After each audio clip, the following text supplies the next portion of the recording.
Assalamualaikum warahmatullahi wabarakatuh, sahabat Joyo Santri Adventure. Oke teman-teman,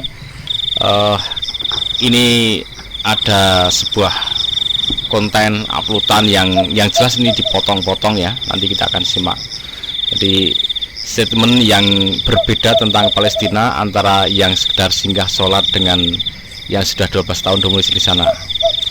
Aman guys, padahal Gaza hancur pur. Oke, ini seperti itu tulisan-tulisannya, thumbnailnya, dan ini pernyataan dari Gus Idam yang dibantah oleh ini Ustadz Hussein ya, ini Gus Idam. Nah, ini sebuah pernyataan yang kontradiktif dan ini benar-benar bisa memicu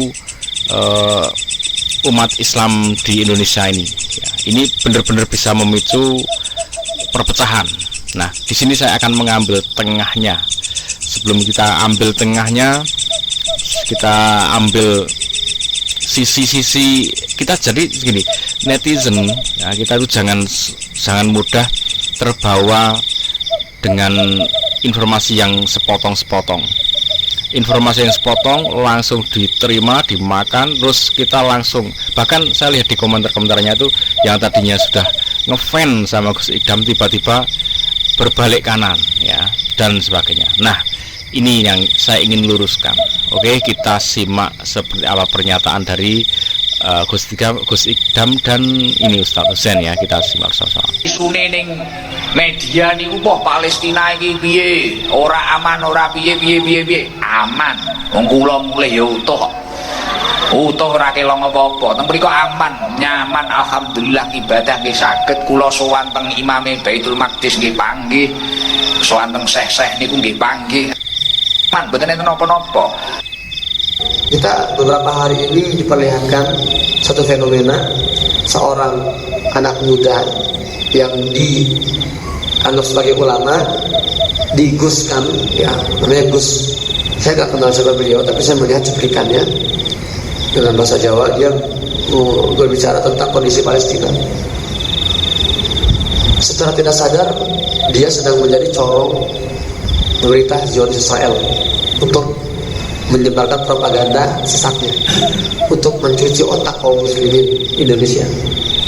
Ketika dia mengatakan bahwa saya ini baru pulang dari Masjidil Aqsa, dari Yerusalem, saya sholat di sana dan saya bisa sholat di sana leluasa, tidak ada yang melarang, aman-aman saja. Dia pulang ke Indonesia, dia kok begitu? Dia bilang ternyata nggak ada tuh kerusakan rumah hancur, itu nggak ada. Itu cuma di media saja. Waduh, luar biasa. Kok ada orang yang dianggap ulama, dianggap ustaz berstatement seperti itu? Berarti semua yang kita lihat beberapa bulan ini semua drama itu kurang lebih yang ingin sampaikan. Itu nggak benar. Maka saya katakan berkali-kali di berbagai forum, pentingnya kita mengedukasi diri kita, karena statement tersebut jelas menunjukkan bahwa dangkalnya pemahaman dia tentang Palestina. Apa artinya? Dia tidak peduli dengan Palestina, tidak ada rasa memiliki dengan Masjidil Aqsa itu. Dia tidak perhatian, abai, sampai dia tidak paham informasi dasar Palestina. Dia nggak paham itu. Dan hebatnya dia cuma beberapa hari, saya yakin nggak sampai 3 hari dia di masjid, memiliki dengan Masjidil Aqsa itu. Dia tidak perhatian, abai, sampai dia tidak paham informasi dasar Palestina. Dia nggak paham itu. Dan hebatnya dia cuma beberapa hari, saya yakin nggak sampai 3 hari dia di Masjidil Aqsa itu. Dia bisa menyimpulkan dengan mudahnya tanpa dia merujuk pada referensi lain. Saya 12 tahun tinggal di Gaza, Palestina, jadi wajar kalau saya meluruskan. Karena harus ada yang meluruskan di sini, harus ada yang bersuara di sini. Karena yang kasihan siapa? Yang kasihan umat disesatkan oleh narasi-narasi melenceng seperti itu. Dia bilang tidak ada tuh kehancuran di Palestina. Memang dia pikir Palestina hanya Masjidil Aqsa, hanya Al-Quds, hanya Yerusalem. Mungkin dia merasa Gaza ini mungkin ada di wilayah Nigeria sana. Kalau kita ingin bicara Palestina, kita tahu diri ya. Kita edukasi dulu dari kita ya. Jangan sampai menyesatkan yang lain, menyesatkan yang... Baik teman-teman, yang pertama yang harus dipegang ya, kalau hanya dengan satu statement potongan pendek itu seharusnya kita tidak boleh menyimpulkan langsung ya, menyimpulkan wah ini Gus Idham utusan dari Israel, Zionis, wah corong-corong, jangan seperti itu. Kemudian ini memecah umat Islam supaya apa, ini kan dua-duanya orang baik nih. Ustadz Hussein orang baik luar biasa, Gus Idham orang baik luar biasa, tokoh Islamnya. Nah, ini umat Islam dipecah, yang tadinya sudah sangat mengidolakan Gus Idham bisa menjadi berbalik membenci dan sebagainya. Nah, ini yang harus kita hindari. Karena gini, yang Gus Idham sampaikan, Palestina aman itu tidak ada salahnya.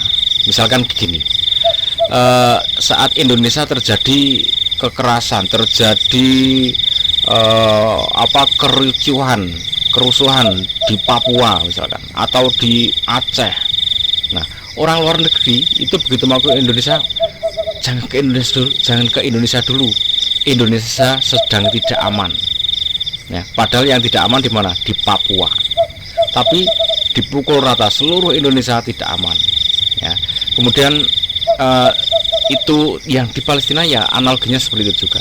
Jadi tidak seluruh Palestina itu tidak aman. Ada bagian yang aman dan ada bagian yang benar-benar dibombardir.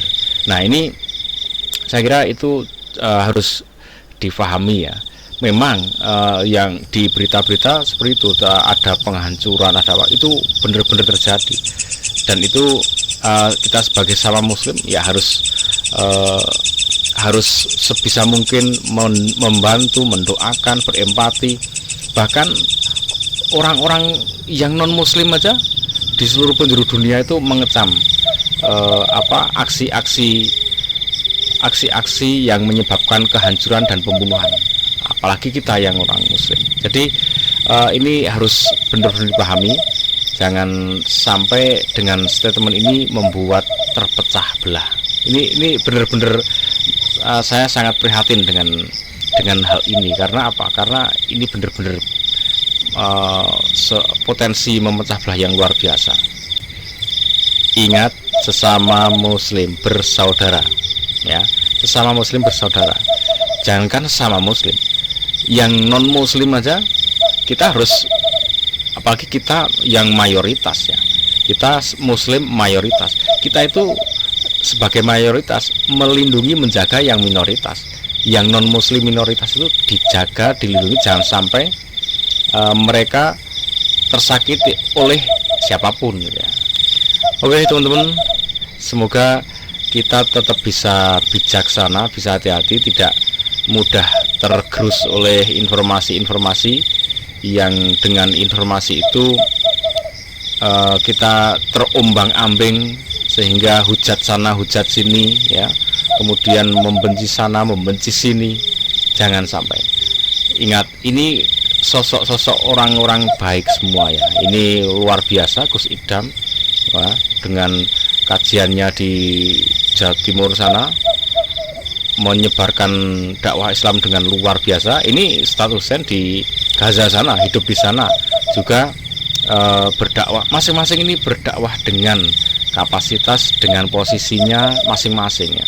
Jadi dua orang ini dikaruniai ya, dianugerahi kelebihan untuk, dengan kelebihan itu untuk berdakwah ya, untuk mendakwahkan Islam sebaik-baiknya. Bukan terus ambil statement pendek lalu diadu, dihantam-hantamkan supaya apa? Umat Islam yang nanti beradu lagi. Nah, itu ya teman-teman, termasuk ungkapan yang tadi aman ya, Ya ini buktinya Ustadz Husain ini juga sampai saat ini 12 tahun di sana juga masih hidup kan sampai saat ini. Berarti beliau ini berada di tempat yang aman. Kalaupun toh terjadi pemboman, ya mungkin setelah terjadi bom baru dicek ke sana, datang. Di tempat kejadian bom itu nggak aman, tapi alhamdulillah masih diberi keselamatan, tidak berada di tempat meledaknya bom. Nah, tidak berada di tempat meledaknya bom dan mati bersama ledakan bom itu. Ya itu saja sebenarnya. Nah, intinya kita doakan semoga bisa didapati ya, dikaruniakan keamanan, walaupun sangat sulit ya di Palestina ini untuk didapati suasana yang aman, karena Palestina dan Yahudi Israel mereka itu merasa masing-masing merasa benar, itu masalahnya. Masing-masing merasa benar. Jadi benar dengan benar susah mau dipertemukan. Mbok kamu ngalah, nggak bisa. Aku bener kok, kamu ngalah, nggak bisa. Saya juga bener. Itu sangat berat, sangat susah. Walaupun susah apapun ya itulah jadi ladang kita untuk beramal kebaikan. Oke teman-teman, semoga bermanfaat. Tetap jaga kerukunan, hindari perpecahan, hindari saling membenci sana sini. Assalamualaikum warahmatullahi wabarakatuh.